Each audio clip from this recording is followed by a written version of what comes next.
Hello and welcome to another episode of Butterfly Kisses, a journey of spiritual transformation. I am, as always, your host, Amy Gray-Cunningham. And I hope everyone is having a fabulous week and enjoying the summer. It's been so very hot here in Charlotte, which has caused many afternoon showers and thunderstorms. And unfortunately, a lot of stress for my puppies. And for those of you who have fur babies, you probably know what I'm talking about. But stress and anxiety are one of the leading causes of disease in most people. We find ourselves constantly in the fight or flight mode, and one way to help reduce stress is by meditation and mindfulness.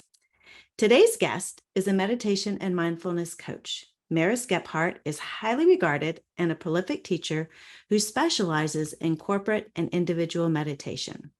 In the first part of this episode, you will witness for yourself how she uses mindfulness techniques to help me refocus as I fumble with her introduction. It's rather interesting and pretty funny, so please bear with me on that one. But before we get started with this wonderful episode, I wanted to remind you that next Wednesday we have another episode of Butterfly Kisses that will be available at 9 a.m. Eastern. Remember, I just started releasing 2 new episodes on the first and third Wednesday of each month. And in this episode, I'm going to be talking with Philip Montrose, who co-authored with his wife, Jane, The Loving Power of the Soul, which is a guided book for realizing your true purpose. We talk about how he approaches life as an amazing adventure and ways we can all process the soul. So I hope you will join me on Wednesday, July 20th for this next episode of Butterfly Kisses. Also, if you like what you hear, please subscribe on Apple or whatever app you're using to listen to this podcast. And also follow me on Facebook, Instagram, Twitter, LinkedIn, and YouTube. All the links are provided in the show notes. And you can also subscribe to my weekly newsletter. These are all great ways to get notified when a new episode is released so you won't miss it. So now with that said, let's get on with today's conversation with Meris Gebhardt. Today we are joined by Meris Gebhardt, founder of Opulent Mindfulness. She comes to us with 22 years of yoga experience, Ayurvedic experience, psychology, philosophy, and professional experience. And she struggled with her own bouts of anxiety, and using the drawing on all of this experience, she used this. I'm sorry, this is not coming out. Don't worry. And Chuck, I hear him laughing at me. He's like, yeah, blah, blah, blah, blah. Okay. Today we are joined by Meris Gebhardt, who is the founder of Opulent Mindfulness. She is a mindfulness coach who draws on 22 years of yoga experience, Ayurvedic experience, psychology, philosophy, and she is highly regarded, and a prophet teacher. She's a highly regarded teacher and thought leader. I apologize. I am not normally this stumbling over my words. It's okay. This is part of the thing he's trying to teach you, right?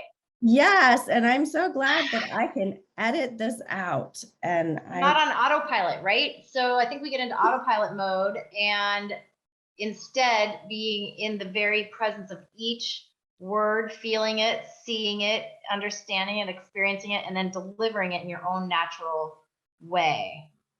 Yeah. So internalize it a little bit so it's integrated into you. Thank you. Hello and welcome to another episode of Butterfly Kisses, a journey of spiritual transformation. I am your host, Amy Gray-Cunningham. And today we are joined by Meris Gebhardt, who is the founder of Opulent Mindfulness. She, drawing on 22 years of yoga and Ayurvedic, psychology and philosophy and professional experience, has struggled with her own bouts of anxiety. Meris is a highly regarded and prolific teacher. She's a thought leader, an expert in the field of corporate and individualized meditation.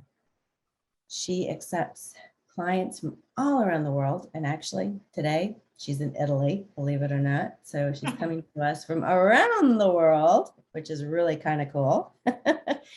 So we're going to be talking a lot about mindfulness, centering ourselves, putting ourselves in the moment and what that looks like. And Meris, tell us, what is it like for you when you're working with people? How do you bring us into the moment? You just helped me actually bring me into the moment and help get me centered, which thank you, by the way. But how do you do that so eloquently and easily? I mean, that was just phenomenal how you did that with me. Well, I'll do it right now myself. We are a human body living a very human experience with all of our sensorial input. And so we're completely stimulated, distracted, and experiencing every second of every waking moment, and even during dream phase as well. So when we can tap into the simultaneity of the awareness, one of my great teachers shared that expression, so I reshare it. This is when we know the cars are driving outside, my stomach's grumbling, I'm a little bit sweaty because I'm nervous. The sun is shining, the birds are chirping. I had some really nice dark chocolate right before our visit here today.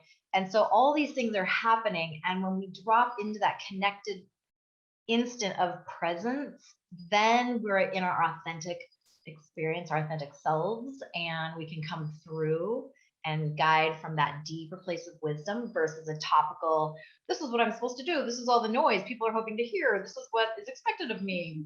How can I hear it for them? That's right where the transition happens, because we want to be thoughtful with our words in a way that is going to serve others, at the same time come from my own true space. Does that make sense? Perfectly said. That's exactly what happened. Anything I could have said, you would say it's perfectly said. You're very supportive, good listener person. For those of you who did not notice a few moments ago, I was introducing Meris and totally stumbling over my words as I was doing that. And we did a retake on that several different times. And she actually helped me center myself for a second. And I was able to refocus and get right to the point. And it really helped. And thank you for that, actually.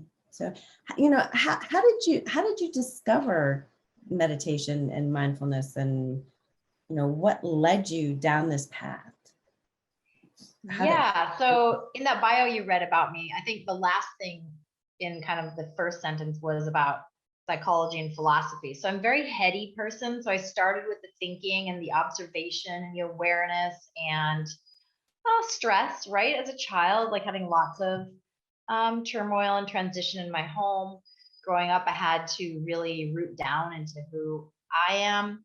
But as children, right, we don't know who we are. We don't even know to ask the question, who am I? It's just what's happening and how do we survive and how do we get through? So I led with head and curiosity and learning and watching people, wanting to understand, how do they do it? How am I supposed to get through this? Why does it seem so easy for them? Why are they having a difficult time?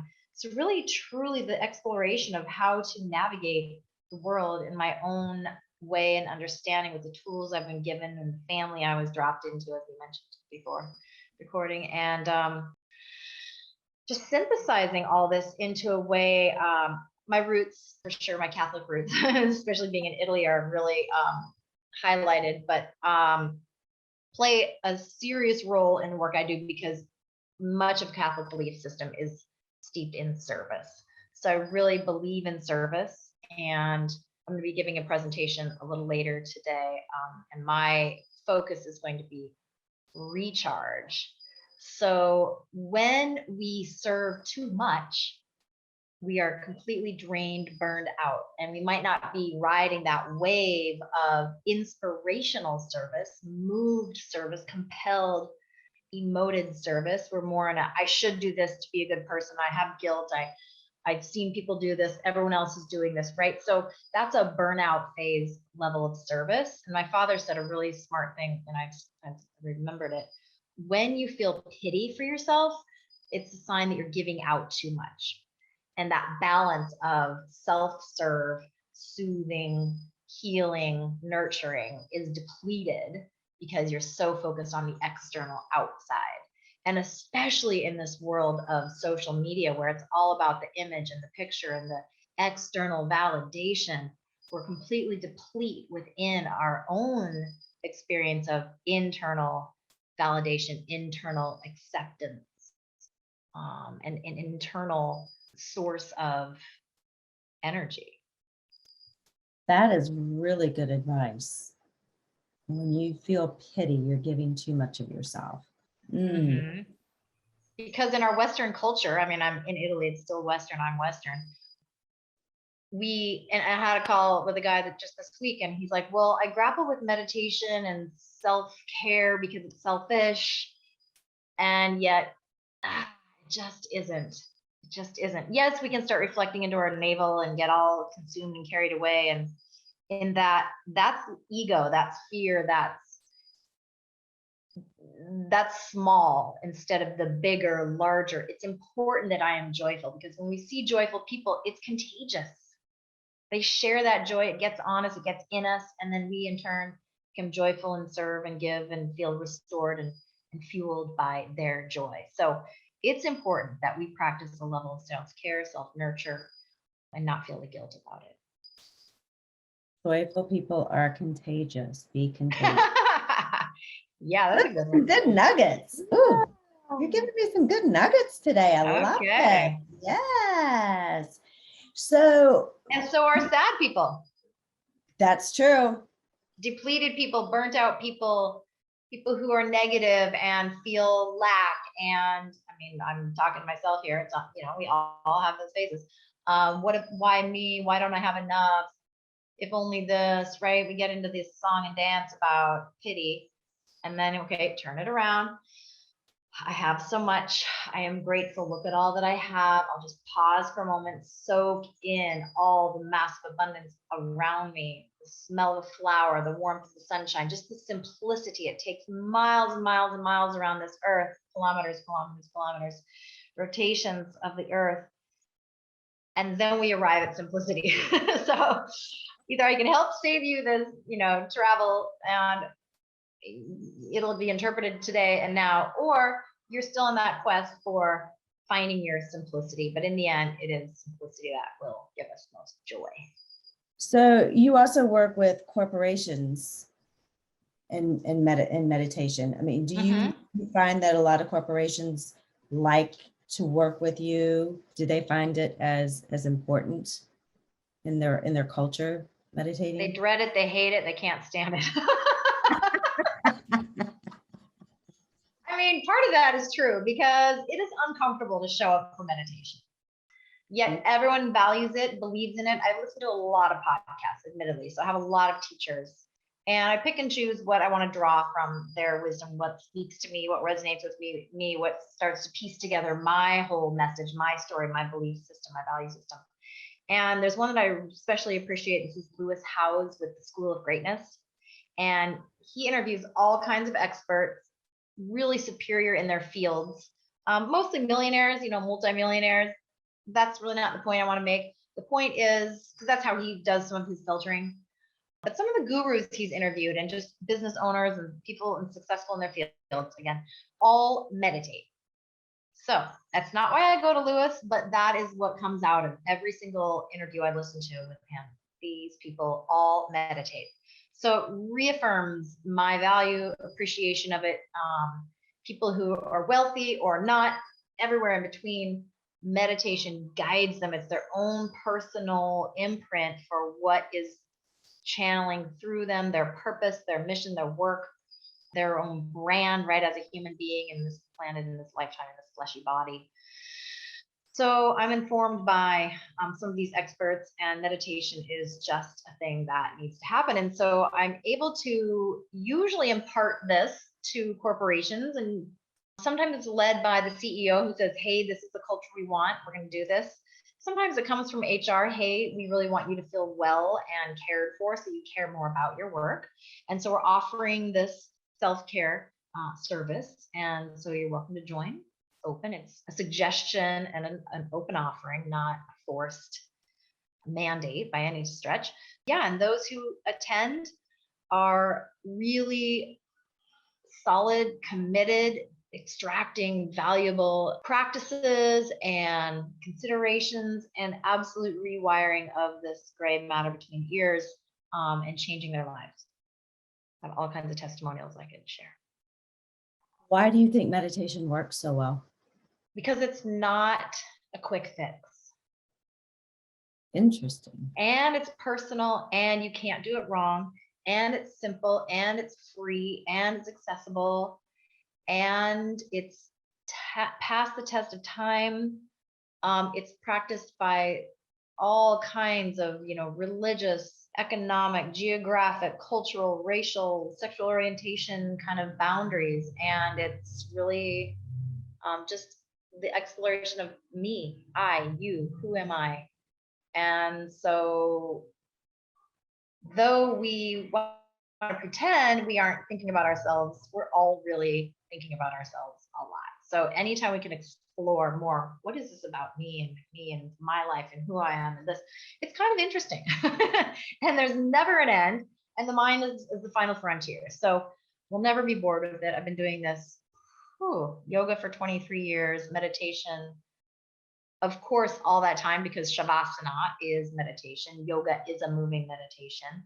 And I'm yet to be bored or know everything or have figured it all out. You say that you can't do meditation wrong. What do you mean by that? So, maybe I'm thinking about my outfit. Maybe I'm thinking about what my sister said to me 12 years ago. Maybe I'm thinking about, will I be able to pay the bills when I retire? Whatever worries are my own personal worries. Those are coming. Those thoughts are happening. But the act of sitting through the discomfort, right? We're twitchy bodies and beings. Our bodies like to stay in motion. Our brains like a job, and that is to think, just like our heart is designed to pump. It wants that job. It will do that job. And so we sit through it. So just the practice of sitting and becoming aware, and maybe 20 minutes in, you're like, whoa, I'm sitting here and I just am now realizing it, right? We've had so much busy noise thoughts transmitting through the mind. So you can't do it wrong in that any kind of shining a light on the thoughts, awareness, building that skill set to become keen to our surroundings and our interiority is just golden transformational practice. So do you have to quiet the thoughts? I mean, is that no? Absolutely, big N-O, no. The thoughts will get very loud when we turn down the outside volume and tune inward. They get loud and they get fast. So because they're always happening. We're just now giving them space to air out, be seen, and acknowledged, so that we're not owned by them, dragged and tethered down and fluctuating so much. I was taking a class this morning, and it's a very emotional release kind of class called The Class. It's a very physical, demanding class. And the woman who's the teacher talked about when you get uncomfortable in these burpees, right? That's just a weather pattern. It's just a little thunder, but your sky is still clear. It's constant. It's open. It's vast. It's present. It's just a little weather pattern interfering with your comfort level. But you're aware of it. So that alone is the practice. What's talking to you? My gut hurts. I'd rather take a drink of water. Why did I get out of bed to do this? So all the conversations are happening, and just getting very intimate with yourself on that. So if the goal isn't to quiet the thoughts, and the goal is to get intimate with the thoughts, what the thought, I mean, you just sit there and think about the thoughts, or? Okay, so that's a great question. I can tell you're really processing this as if you're doing it.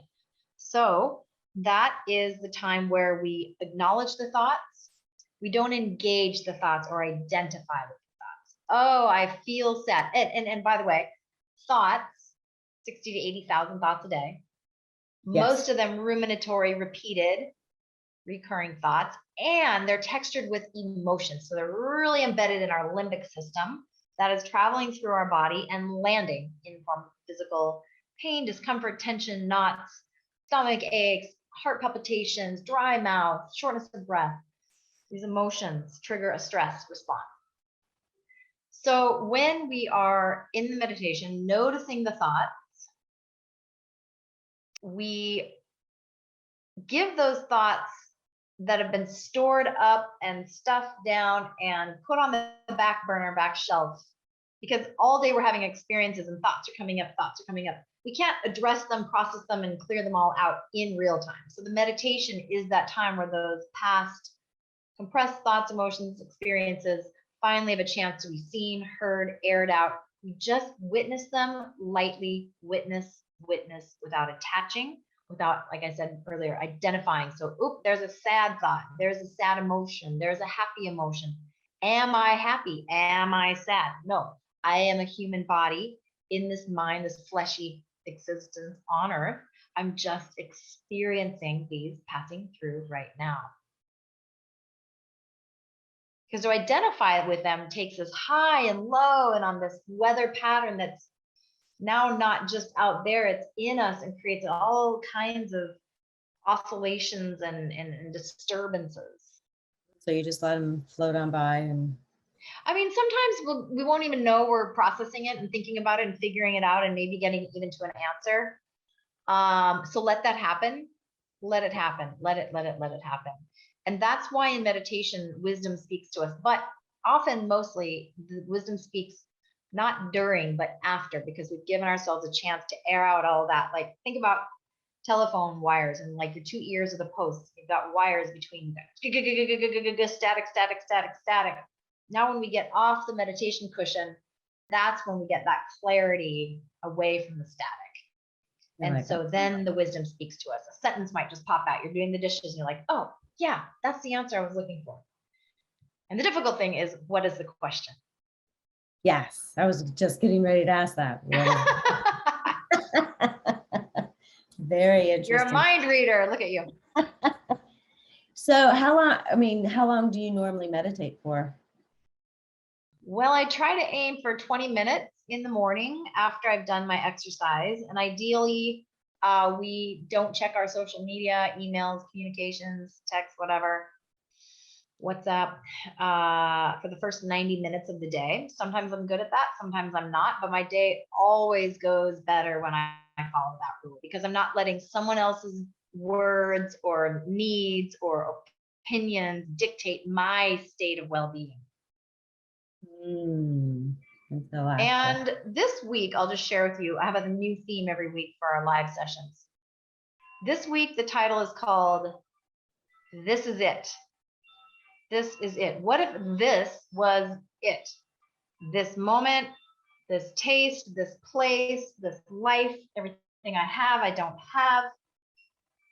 What if that was it? Okay, now we might be going, but I want a glass of wine after work. I want to go on a vacation. I want to engage with some friends. I want a new shirt. I want a new car. I want, right? All the wanting. I don't like this feeling. I want to get out of it. I want to change my interior feeling.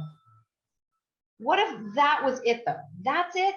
And finally, like halfway through the week with this theme, because I'm also experiencing the question or the statement or the consideration.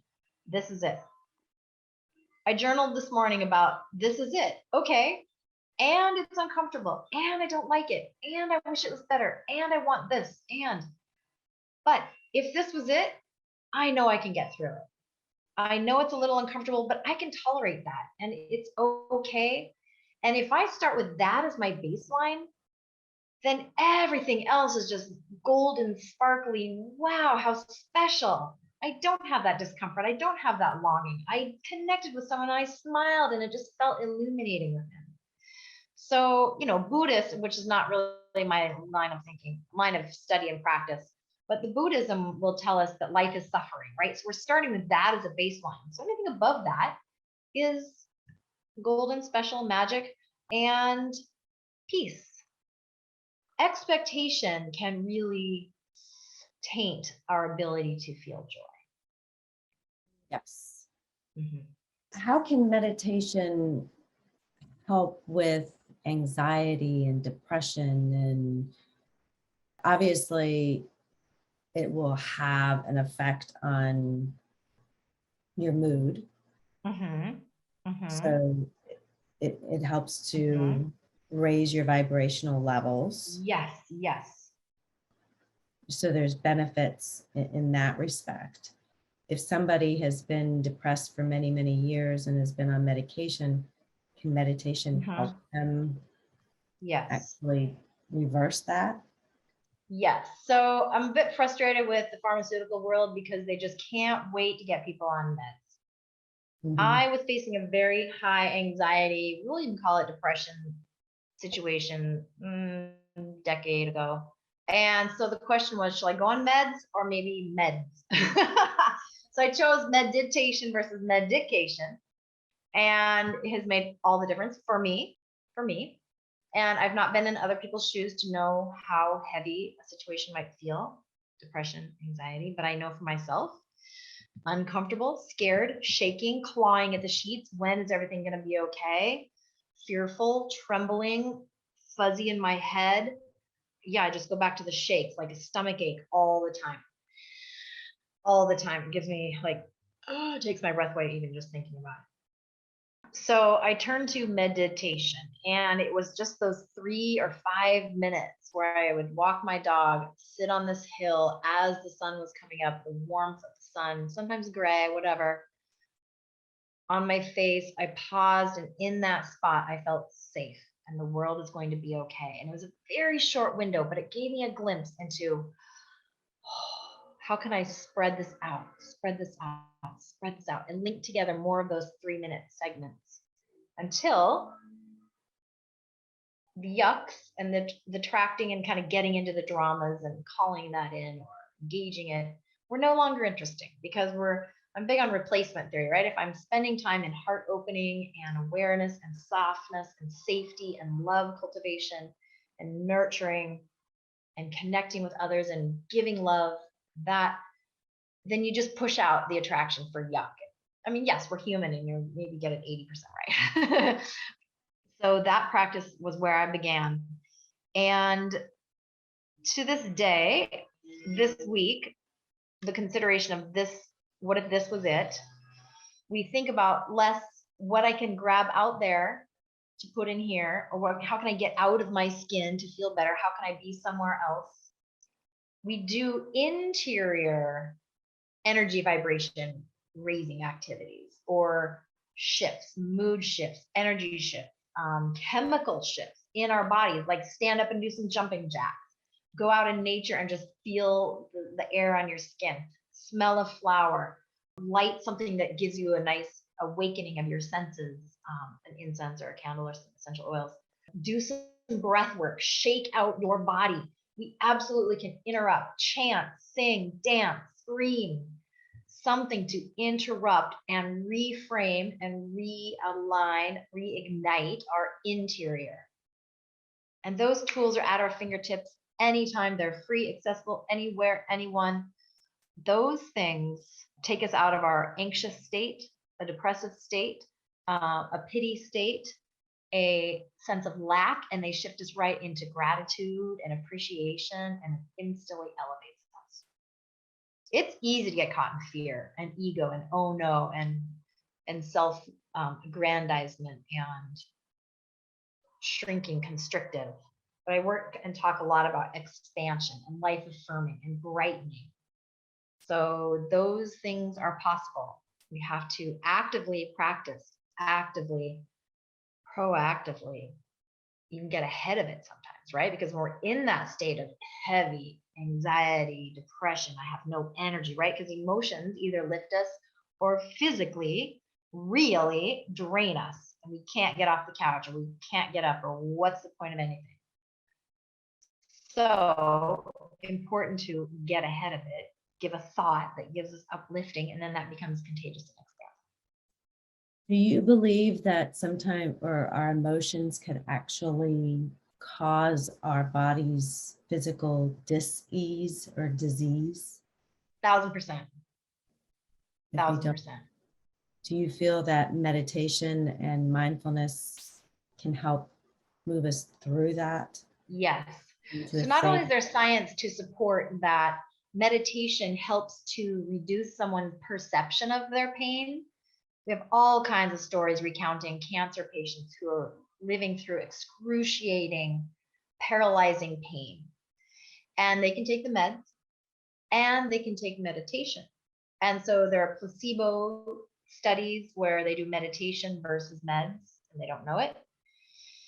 I mean, they know if they're meditating, but the perceived pain levels go down. So the person instantly can be moving and feeling lifted and lighter and effective and not so paralyzed and consumed with pain, because we know I haven't personally experienced chronic pain, but I have had times where I can't get rid of a pain, but it passes and move through it, because I'm big on anti-inflammatory diets and detoxing and all those kind of things. So, and the Ayurveda is definitely one of my go-to practices.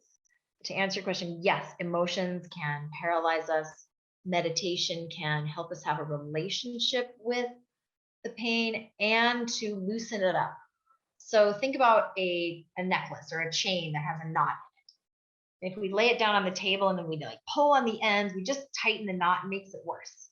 But if we lay the chain down and kind of tease out the center of the knot and let it loosen up, get some space, we're seeing, we're opening, seeing, unraveling, then we release that tension that's in there, and it becomes a free and not painful center anymore. Interesting way to look at that. And also, there's a really great leader on this subject. My grandfather, who was a physician and started drug and alcohol rehabilitation centers in the Pacific Northwest, he promoted this book, her body of work, years ago. Louise Hayes. Yes. So you can heal your life. So she aligns different emotions with different spots in the body that are having pain. That, yes, I've got her book, and it's a very good book. Yes. She was very inspirational, and a lot of healing for me personally. When it comes good. Yes. So how can people work with you? Yeah, so I do private consulting, and I like to commit to a 13-week private 1 hour, one person, same time, same day every week. And that's a 13-week up leveling your life consulting experience. And then the core body work I do is corporate meditation. So we have live sessions every week. Corporations subscribe and they can avail these sessions to their employees anytime. So they're just 25 minutes. They fit nicely into the work day. And when the employer is supporting this, then the employee can show up in the middle of the day and not feel guilty, like, I should be working. Why am I doing this? It feels too good and luxurious. And sure enough, that becomes part of their work culture, and that elevates the individual. And so there, of course, it elevates the company. As well, we're doing a retreat here in Italy in October. So that's going to be a week-long movement plus meditation retreat. We'll do some village tours, wine tasting, olive orchard hikes, and it's going to be incredible. Oh, that sounds lots lovely. of journaling, lots of healing. We'll have a massage and different treatment. Yeah, working on the playlist. In fact, I walked over the hill the other weekend and visited the site, so it's gorgeous. They do a lot of weddings there too. And yeah, that's the main way. I'm also doing a lot of just kind of one-off corporate public speaking engagements, for example, Wellness Week, or maybe Mental Health Month, Awareness Month, maybe an all hands meeting. Tonight I'm doing a town hall for a company, and new fiscal year launches or product launches. So these kinds of one-off deeper dive presentations are really, I'm finding them really interesting, much good if you're not doing a routine meditation practice. So I can't really support just a one-off, but at the same time, if they want it, hey, let's go. Well, that's awesome. So what's one tip that you can tell someone who has never meditated before, but would love to start or learn to meditate, and they'd like to get moving? What is one thing that they could start doing today that would help with their meditation practice? So before the noise of the day and the anxiety of the day penetrates your system, swing your legs. If you sleep on a bed that's off the ground, swing your legs to the edge of the bed and sit there for 3 minutes and just pause and feel your breath, feel your body, rest your eyes, and let yourself calibrate, become grounded, centered, felt, acknowledged, seeing, and then go forth. 3 minutes, it just doesn't take long. I mean, it's more valuable. You can elevate and fast track yourself if you're doing it longer. The busier you are, the longer you need to meditate. Yeah. I love meditating. I do? I do. I meditate every day, and I don't know if my dogs would let me sit on the edge of the bed for 3 minutes. Yeah. Well, scoot your back up to the backboard or whatever and just sit there with a pillow before you put your feet down. And then also, I mean, many, people find meditation to be similar to prayer. I've heard the difference between meditation and prayer is talking to God, meditation is listening to God, or whatever your divine source is or something. So that's the silence, that classroom of silence, invaluable. Where can people find you? Yeah, so email me anytime, meris@opulentmindfulness.com, or text me, WhatsApp me, 503-756-3622. And I'd love to talk and just see where you are. Well, is there anything else that you would like our listeners to know about? Maybe one thing is just my own personal differentiation between meditation and mindfulness. Meditation is like going to the gymnasium, right? It's muscle work, it's hard, it's uncomfortable, it's sitting on the cushion, it's stillness, it's working through our fidgets and our when is this going to be over? And then off the cushion, we can be more mindful because we're more present. We got the fidgets out of our system and now we're here. So, and mindfulness really has more Buddhist derivations, where I come from more of the Hindu yogic background, and that I'll just leave that as my own sharing to. Well, I have one other question for you. Sure, please. That I ask everyone. And if you have an hour to sit on a park bench in Italy somewhere, because of course I've got to go to Italy, with someone who's either passed on or alive, and you could just pick their brain for an hour, who would it be and what would you talk about? My dad. Oh. Yeah. Perfect. Thank you for asking. That's a good one. Well, Meris, I've had so much fun today. Thank you, Amy. What a blessing. What a beautiful experience. Yes. Thank you for joining us and sharing meditation with us and the practice of it. And hopefully people will start meditating today. And I hope so. It's the feel good that you just can't get enough of. It's great. I know. Can't overdose on meditation.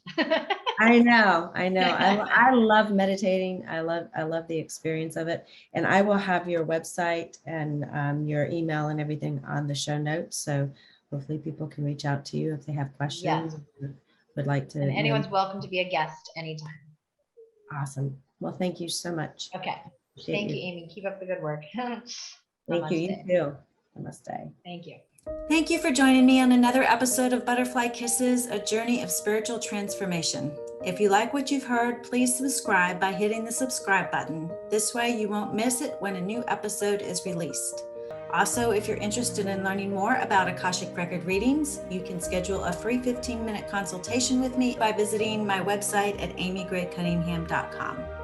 Again, thank you, and remember, always spread your gorgeous wings, my friend, and fly. Until next time, see ya.